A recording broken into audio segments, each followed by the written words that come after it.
नमस्कार छात्रों, संस्कृत ज्ञान चैनल में आपका स्वागत है और मैं हूं श्रीमती सीमा शास्त्री। ठीक, पिछले वीडियो में हमने यूपी बोर्ड की जो संस्कृत की पुस्तक चलती है, संस्कृत गद्य भारती, उसका जो सबसे पहला पाठ है क्या, महाकवि कालिदासा, कवि कुलगुरु महाकवि कालिदासा, उस पर हम आपको पढ़ा रहे थे, अध्ययन करा रहे थे और हमने 3 पैराग्राफ तक वहाँ आपको पढ़ाया था। और सबसे पहले उसमें बताया गया था कि महाकवि कालिदास की महानता के विषय में बताया गया, फिर उनका जन्म स्थान, जन्म समय आदि जो विवादित थे उसका निष्कर्ष बताया गया था। फिर उसके बाद उनकी जो कृतियां हैं उस पर चर्चा होती, उनकी कृतियों का नाम बताया गया था, सबकी कृतियों के बारे में थोड़ा थोड़ा हल्का हल्का सा सामान्य सा परिचय दिया गया था।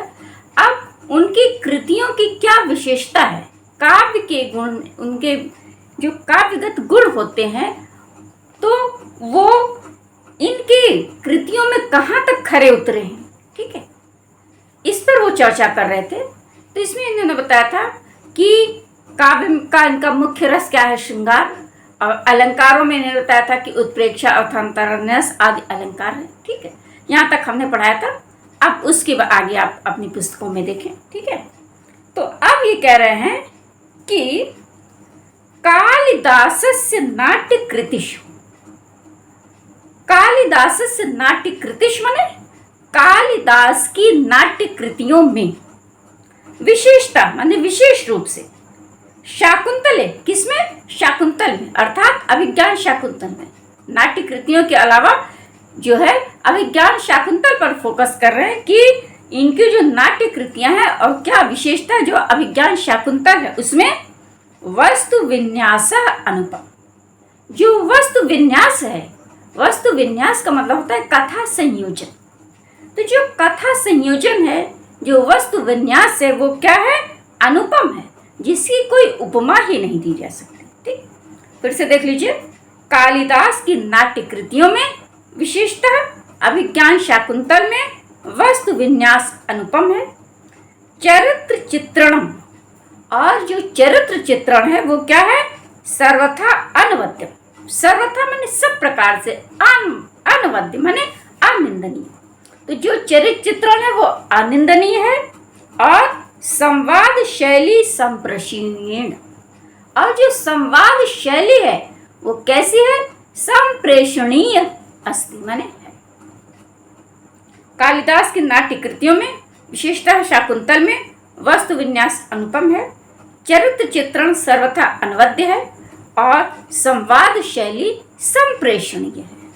ठीक, समम एवं माने साथ ही भारतीय संस्कृति अनुमताना, और इसके साथ साथ क्या है, भारतीय संस्कृति के मतानुसार धर्म अर्थ काम मोक्ष मूलाना, धर्म अर्थ काम और मोक्ष, ये क्या है, पुरुषार्थ चतुष्टय है। तो साथ ही भारतीय संस्कृति के मतानुसार धर्म अर्थ काम और मोक्ष मूलक मानव मूल्यानाम, मानव मूल्यों का प्रकाशनम माने प्रकाशन, कालिदासस्य वैशिष्ट्यम अस्ति, कालिदास की विशेषता है। फिर से देख लीजिए, इसके साथ ही भारतीय संस्कृति के मतानुसार धर्म अर्थ काम और मोक्ष आदि मानव मूल्यों का प्रकाशन इनकी विशेषता है। अब उसी का उदाहरण बता रहे हैं, क्या कि आश्रम वासिनी माने आश्रम में निवास करने वाली, किसको, शकुंतलाम, शकुंतला को निवर्ण माने देखकर, मनस माने मन में, काम प्ररोहम अनुभूय, काम रूपी बीज का अनुभव करते हुए, दुष्यंत माने दुष्यंत, तावत शांति न लभते, तब तक शांति नहीं प्राप्त करता है, यावत जब तक, ताम माने उसे, किसे, शकुंतला को, क्षत्रिय परिग्रह क्षमा, क्षत्रियों के द्वारा पाणी ग्रहण करने योग्य, विश्वामित्र से दुहिता इयम इति, यह विश्वामित्र की पुत्री है, इति न अवैध, ऐसा नहीं जान लेता, इसी का उदाहरण दे रहे हैं, जो उन्होंने कहा कि भारतीय संस्कृत के जो मानव मूल्य है उसका इन्होंने प्रकाशन किया। तो इसी का उदाहरण दे रहे हैं कि आश्रम में निवास करने वाली शकुंतला को देखकर दुष्यंत को तब तक शांति नहीं मिलती है जब तक वो इस बात से आश्वस्त नहीं होता है कि ये ऋषि विश्वामित्र की कन्या है और इसका विवाह क्षत्रिय के साथ हो सकता है। ठीक। दूसरा उदाहरण बता रहे हैं, कर्णवस्य अनुज्ञाम बिना, कर्ण की आज्ञा के बिना गंधर्व विधिना कृता विवाह, गंधर्व विधि के द्वारा किया गया विवाह, उभव अपि, उन दोनों को तावत प्रताड़यति, तब तक पीड़ित करता रहता है, यावत माने जब तक एकतः माने एक और शकुंतला मारीच आश्रम है, मारीच के आश्रम में तपश्चर्या के द्वारा अवज्ञा जनित, अवज्ञा से उत्पन्न कलुषम न छालेते, पाप को नहीं धो लेता। ठीक। अपरतः दूसरी ओर दुष्यंत अंगुलीय लाभेन, अंगूठे के प्रभाव के कारण लब्ध स्मृति को प्राप्त किया हुआ भ्रशम पीड्यमान, अत्यधिक पीड़ित होता हुआ प्रायश्चित्ताग्नो, प्रायश्चित की अग्नि में आत्मशुद्धि ना कुरुति, आत्म की शुद्धि नहीं कर लेता है। तदंतर में उसके साथ ही तयो दाम्पत्यो, उन दोनों का दाम्पत्य प्रेम निष्कलुषम भवति, निष्कलुष होता है, और तत्पश्चात तभी उन दोनों का दाम्पत्य प्रेम पाप रहित होता है। और पुत्रोपलब्धौ च, और पुत्र उपलब्धि के रूप में परिणित होता है। रघुवंशे कालिदास, रघुवंश में कालिदास ने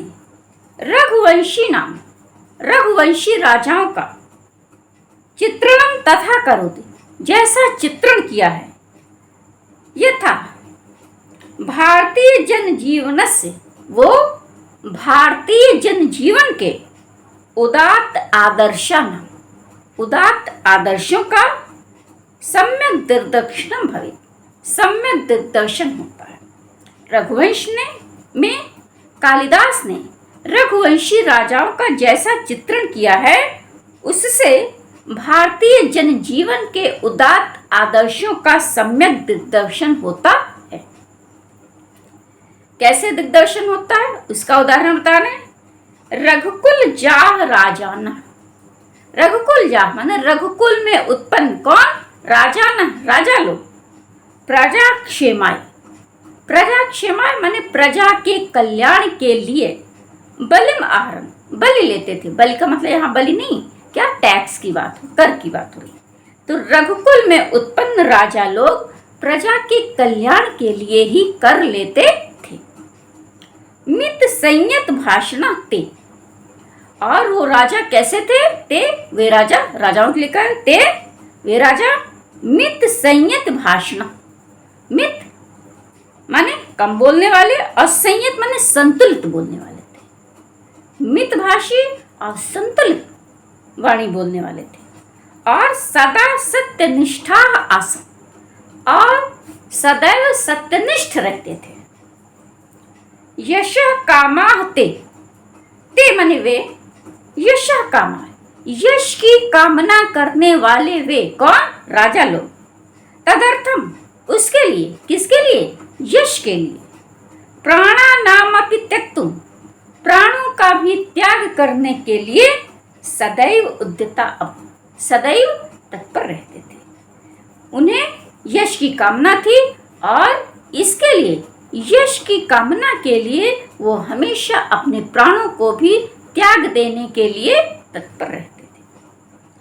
केवलम संतति अर्थे ते माने वे, केवल संतति अर्थम, संतानोत्पत्ति के लिए ही गृहम एधिनो बभूव, गृहस्थाश्रम धारण करते थे। वे केवल संतानोत्पत्ति के लिए ही गृहस्थ आश्रम धारण करते थे।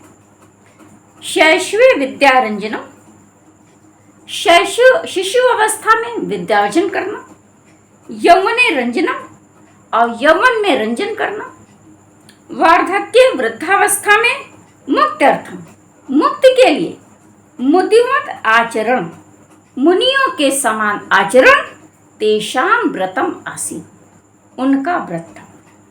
शिशु अवस्था में विद्यार्जन करना, युवावस्था में रंजन करना, रंजन माने आखेट आदि, शिकार आदि, और वृद्धावस्था में मुक्ति के लिए मुनिवत आचरण करना ही उनका एकमात्र व्रत था।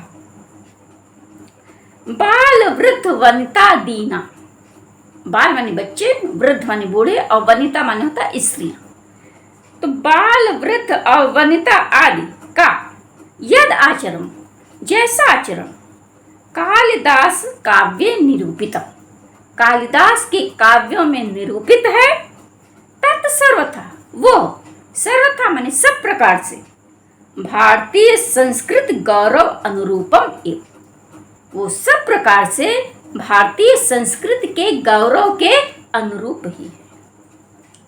आहिमवतः, ठीक, आहिमवतः माने हिमालय पर्वत से लेकर सिंधु बेलाम यावत, सिंधु बेला तक विकीर्णा भारत गौरव गाथा, भारत की गौरव गाथा फैली हुई है। कहां से कहां तक भारत की गौरव गाथा फैली हुई है? हिमालय पर्वत से लेकर सिंधु तक, जहां तक भारत की गौरव गाथा फैली हुई है, वो सब कुछ कालिदासेन, कालिदास के द्वारा स्वकृतिश उपवत था, उनकी कृतियों में उपनिबद्ध है। जहां से जहां तक भारत की गौरव गाथा फैली है, वो सब कुछ कालिदास की काव्य कृतियों में रचित है, लिखित है। रघुवंश, रघुवंश में, मेघे, मेघदूत में, कुमार संभवे च, और कुमार संभव में, भारत देशस्य, भारत देश के विविध भूभागा नाम, विविध भूभागों का, गिरि कानन आदि नाम, पर्वत जंगल आदि का, यादृक माने जैसा, स्वाभाविकम, स्वाभाविक, मनोहारी च, और मनोहर, चित्रण लभ्यते, चित्रण प्राप्त होता है, स्वचक्षुषा अनवलोकी, वैसा चित्रण स्वचक्षुषा अनवलोकी, अपने नेत्रों से देखे बिना असंभवम अस्ति, असंभव है। रघुवंश में, मेघदूत में और कुमार संभव में भारत देश के विविध भूभागों का, गिर कानन आदि का जैसा स्वाभाविक चित्रण प्राप्त होता है, वैसा चित्रण बिना अपनी आंखों से देख के करना संभव नहीं है। तथा विधम तस्य देश प्रेम, और उनका ऐसा ही देश प्रेम, तस्य काव्योत्कर्षम, उनके काव्योत्कर्ष को समुदृढ़यति, दृढ़ता प्रदान करता है।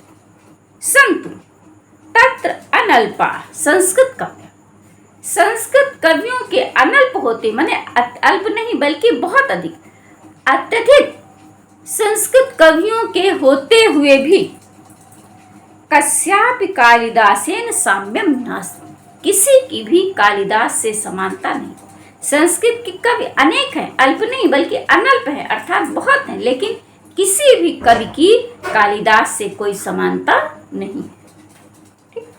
साधुक्तम केनचित कालिदास अनुरागिणा, कालिदास अनुरागिणा, कालिदास से प्रेम रखने वाले, केनचित किसी कवि ने, साधुक्तम उचित ही कहा है।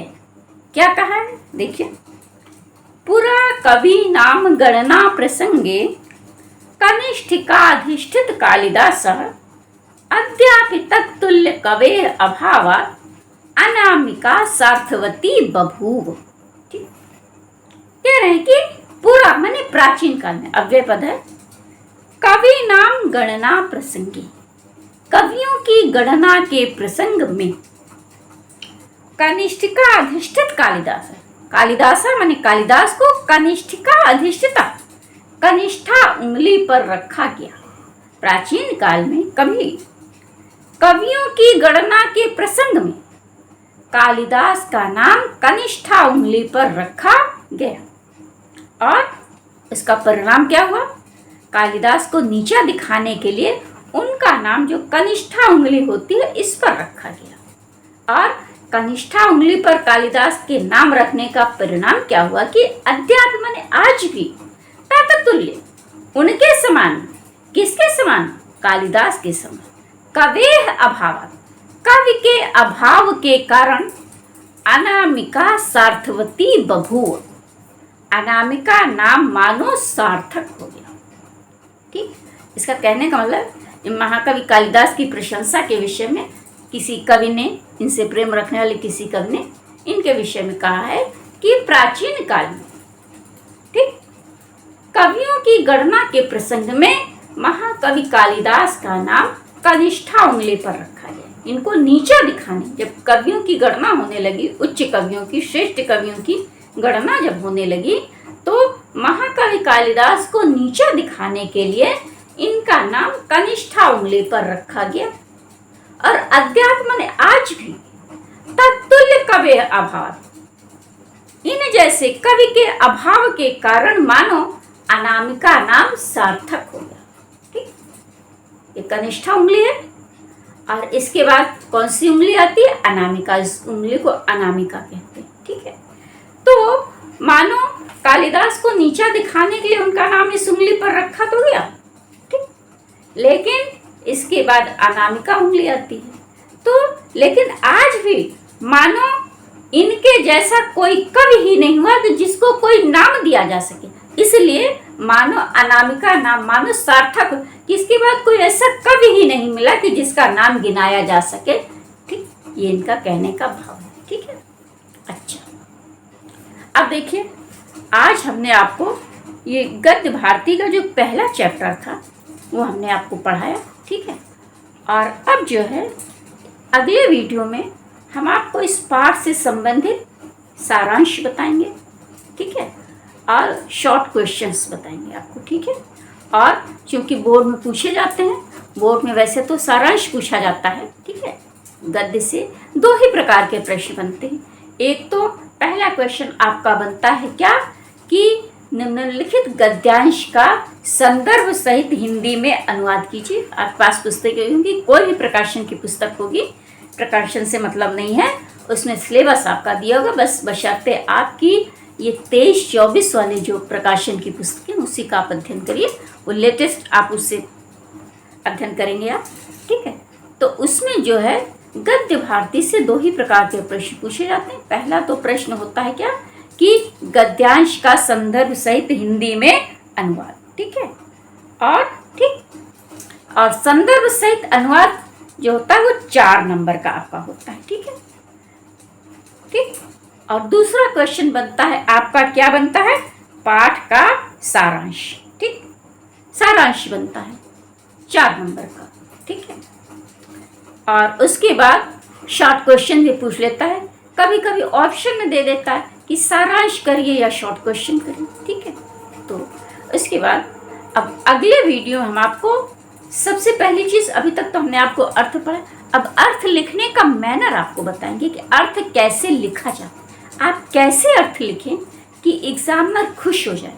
ठीक, और देखिए 4 में से 4 नंबर देने का तो विधान नहीं लिटरेचर में, ये साहित्य है, 4 में से 4 तो कोई भी नहीं दे सकता। ठीक है, लेकिन 4 में से 3 वो एग्जामिनर आपको देने के लिए बाध्य हो जाएगा। ठीक है, और कैसे बाध्य होगा, इस चीज़ की टेक्निक हम आपको अगले वीडियो में बताएंगे। हमारे वीडियो से आप जुड़े रहिएगा, कैसे अर्थ लिखना जाता है। ठीक है, क्या उसका मैनर होता है, कैसे सारांश लिखा जाता है, कैसे शॉर्ट क्वेश्चंस आपको अटेम्प्ट करना है, ये सब चीज़ें हम आपको अगले वीडियो में बताएंगे। इसलिए आप हमारे अगले वीडियो को मिस मत करिएगा, हमारे वीडियो इससे जुड़े रहिएगा। ठीक, इसको देखिए, आप अध्ययन करिए, और कोई दिक्कत हो, कोई समस्या हो तो आप उसको कमेंट बॉक्स में लिखकर हमसे बताइए, पूछिए, और हम आपकी जो समस्या होगी, विषयगत जो समस्या होगी उसका हम समाधान करने की कोशिश करेंगे। इसलिए और आज हम अपने इस वीडियो को यहीं पर समाप्त करते हैं, लेक्चर को मैं समाप्त करती हूँ। ठीक, जय हिंद।